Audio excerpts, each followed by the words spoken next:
বিসমিল্লাহির রহমানির রহিম। আজ 5শে জুলাই 2024 সালে আজ থেকে জুলাইয়ের আন্দোলনের সূচনা এবং আজ থেকেই আওয়ামী লীগ সরকারের পতনের জন্য জনগণ রাস্তায় নামা শুরু করে। আজ কি হচ্ছিল দেখেন, আওয়ামী লীগের জুলাই কেন হলো, সাধারণ জনগণ কেন রাস্তায় নামলো, এই জন্য মানুষের এটা প্রশ্ন জাগে যে আওয়ামী লীগের মতন একটা বৃহত্তম দলের, এত বড় দলের কেন পতন হলো, কেন পালা গেল। এবং আজকের দিনে 2024 সালে কোন কোন ঘটনাগুলো আলোচনা ছিল যার কারণে আওয়ামী লীগ পালা যাইতে বাধ্য হয়। আজকে ঢাকা বিশ্ববিদ্যালয়ের বর্তমানে বিরোধী দলের চিফ হুইপ নাহিদ ইসলাম এবং সাবেক উপদেষ্টা ঈদে মাহমুদ, সজীব ভুইয়া মাহমুদ এবং হাসনাত আবদুল্লাহ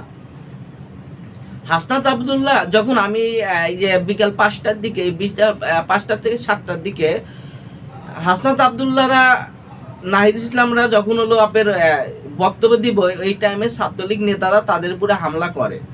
এখানে তো ছাত্রলীগ নেতারা হামলা করছে বেশিরভাগ ক্ষেত্রে, কিন্তু মেন জুলাই কেন্দ্রিক এবং ঢাকা বিশ্ববিদ্যালয়গুলো আন্দোলন ছড়িয়ে গেছে যে বিকালবেলা 5টার দিকে সুপিয়া কামাল হল, রোকেয়া হল, সুপিয়া কামাল হল এবং রোকেয়া হল তো আপনার ঢাকা বিশ্ববিদ্যালয়ে আপনার ঢুকতে বাম পাশে, অর্থাৎ এখানে যে মেয়েদের উপরে ছাত্রলীগের যারা সন্ত্রাসী ক্যাডার আসছিল বা গুন্ডা আসছিল তারা হলো প্রচুর নির্যাতন করে।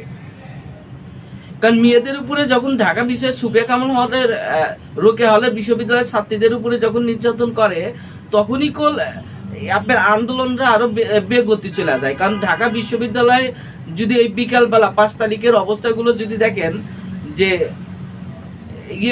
ছাত্রলীগের যারা নেতারা তারা হলো রাজু ভাস্কর্য সামনে আপনার এখানে আন্দোলন করতেছে, তারা হলো লাঠি সোটা নিয়ে হলো তারা দাঁড়া রয়েছে। অন্যদিকে যারা সাধারণ ছাত্র ছিল, যেমন রোকেয়া বিশ্ববিদ্যালয়, সুপিয়া কামাল হত্যা বিশ্ববিদ্যালয় বা আপনার এই যে মহসিন হল, আপনার এই পাশে হলো আপনার এই যে বঙ্গবন্ধু হল, বা অন্যদিকে এই পাশে শহীদ প্রেসিডেন্ট জিয়া রহমান, কাজী নজরুল ইসলাম হল, এই হলগুলোতে বেশিরভাগ ক্ষেত্রে যে সুপিয়া কামাল এবং রোকেয়া হল আছে, এই হলের সামনে বেশি গ্যালজাম হয়।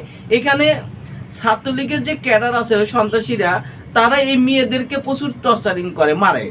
তখন এই সুপিয়া কামালের হলের মেয়েরা তখন তাদের যে ভিসি ছিল আপনার এই কলেজের থেকে যখন বাইরে বাড়ায়, তারা হলো প্রতিবাদ করে যে আপনারা আমাদেরকে ছাত্রলীগ যে মারলো, এই যে মেয়েদেরকে আপনারা কি আন্দোলন করবেন। আপনার তখন মেয়েরা হলো গেটটা বন্ধ করে, তাদের কলেজ গেটটা বন্ধ করে এখানে আপনার তাদের ভিসিকে কলেজ এইটা আপনার আটকা রাখে, যে কলেজের শিক্ষকরা যে আমাদের বিচার করুন, আমাদের গায়ে কেন হাত দিল। তখন ওখানে হলো আপনার ওই ভিসিকে সারানোর জন্য তখন ছাত্রলীগ নেতারা আবার আসে মেয়েদেরকে মারতে।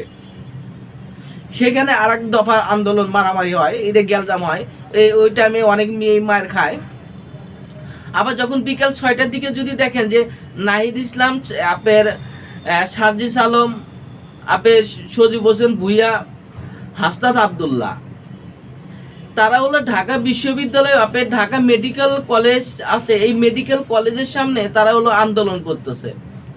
আন্দোলন একদিকে ছাত্রলীগ, অন্যদিকে হলো ঢাকা এই যে সাধারণ ছাত্ররা। তখন 7টার দিকে মার খাওয়ার পরে তখন হলো সার্জিস আলম বা হাসনাত আবদুল্লাহ তারা হলো অনেক মার খায়। মার খাওয়ার পরে তারপরে পিছু হাঁটে নাই, তারা ঢেলাঢেলি করে, উভয় পক্ষে ঢেলাঢেলি হয় লং টাইম ঢেলাঢেলি হওয়ার পরে, মারামারি হওয়ার পরে তখন সার্জিস ইসলাম, এটা হাসনাত বলতেছে যে আমি করব, এই যে বর্তমানে যে বিরোধী দলের চিফ হুইপ এবং ঢাকা 11 সংসদ সদস্য, সে বলতেছে যে আমরা সংবাদ সম্মেলন করব, সংবাদ সম্মেলন করে আমরা চলে যাব, নাহিদ ইসলাম বলতেছে। তখন পুলিশের এডিসি আছে, পুলিশের এডিসি করলো যে বাবা আজকে অনেক মারামারি হয়েছে, গ্যালজাম হয়েছে, আর বিরক্ত করো না, তোমরা চলে যাও। পরে এর সংবাদ সম্মেলন করলো। কিন্তু হাসনাত, সার্জিস বা আপনার নাহিদ ইসলামকে প্রশ্ন করা হলো যে আপনাদেরকে এই যে সারাদিন মারা হলো, আপনাদের মেয়েদেরকে অত্যাচার করা হলো, তাহলে আপনারা সংবাদ সম্মেলন না করে কিভাবে আপনারা চলে যাবেন। আপনারা যদি এখানে সংবাদ সম্মেলন না করেন তাহলে এখানে আরো একটা ঝামেলা হবে। তখন যে হাসনাত আব্দুল্লাহ তখন হলো আপনার এই যে নাহিদ ইসলামকে বললো যে আমরা এখানে সংবাদ সম্মেলন করব। রাত 8টার সময় নাহিদ ইসলাম সংবাদ সম্মেলন করে যে আমাদের উপরে কেন হামলা হলো, আমাদেরকে কেন নির্যাতন হলো, এই পুলিশদের বিচার করি। কিন্তু মেন ছিল এখানে মেন আওয়ামী লীগ কেন ধরা খাইলো। দেখেন যে ওই টাইমে যে ওই দিন 5 তারিখে আওয়ামী লীগের নেতারা হলো আপনার তারা শান্তভাবে বা প্রশাসন না দিয়ে বা ঢাকা বিশ্ববিদ্যালয় শিক্ষক কমিটি বা এটা জ্ঞানী গুণীকে সামনে না পাঠায় ক্যাডারকে সামনে পাঠাইছে।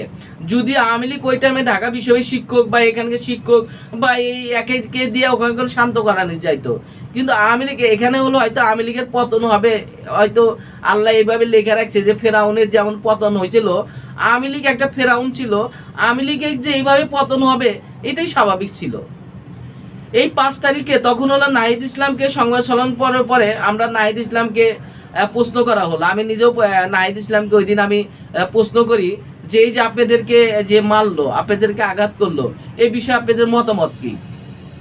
দেখেন এখান থেকে সারাদিন আমরা রাত 10টা 11টা পর্যন্ত ঢাকা বিশ্ববিদ্যালয়ে থাকি এবং ঢাকা বিশ্ববিদ্যালয়ের যে পরিস্থিতি আরো গরম হয়ে যায়। আমি রাত 12টার পরে আমার বাসায় আসি।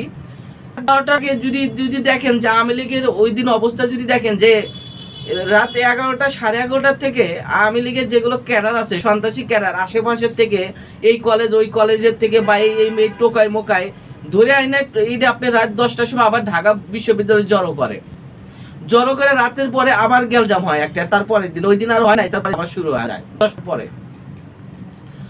আমরা রাত 12টার সময় ঢাকা বিশ্ববিদ্যালয় থেকে আসার পরে বর্তমানে যে মাননীয় প্রধানমন্ত্রী তারেক রহমান, তখন তো মাননীয় প্রধানমন্ত্রী ছিল না, তখন হলো আমরা ভাই বলতাম, তখন তো নেতা ছিল, এখন তো প্রধানমন্ত্রী।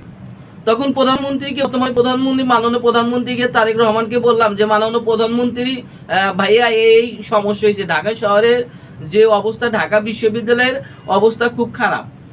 ঢাকা বিশ্ববিদ্যালয়ের যে ছাত্ররা যে সাধারণ যে এই যে ছাত্রদেরকে ছাত্রলীগ যুবলীগকে অনেক অত্যাচার করতেছে, অনেক মা বোনকে ওদেরকে অত্যাচার করতেছে, তাদেরকে মারামারি করতেছে।